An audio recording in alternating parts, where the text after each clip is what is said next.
Hello and welcome back to R4Art, inspired by, honestly, Roll for Sermon, and then that was inspired by Roll for Sandwich with Adventures in Ardia. Today we've got these lovely dice, which were given to me by Suzannah Porter, and they are a whole bunch of the, oddball dice and odd numbers. So we're gonna be a little creative in our rolls today. We do have a D12 in this set, and so we'll be rolling for medium.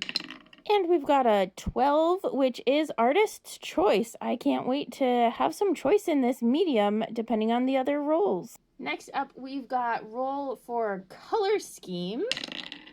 And we've got another 12. This time the 12 means complementary or contradictory colors, which means we get to roll from a bonus list. We'll be rolling our 8-sided die for this one, and we've got a 3, which gives us purple and yellow complementary colors. Next up is our D10 for style. What kind of style are we going to be doing with this purple and yellow?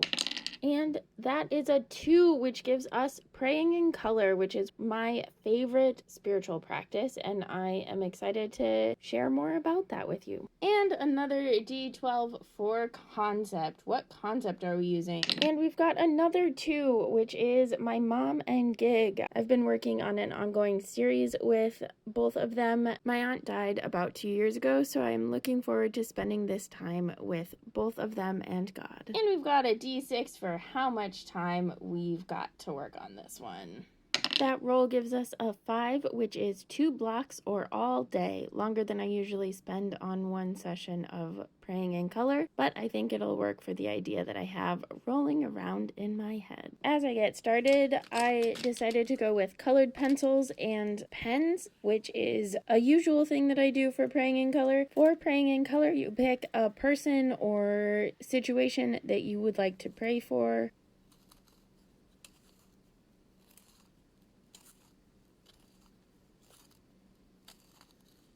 Brief pause for ASMR, and then you write down a word or phrase that represents that person or situation, and then just doodle around it. Because this is Roll for Art and I had more time, I took some more time to actually do a little bit more of an artsy one. So did sunflower because my aunt loved sunflowers.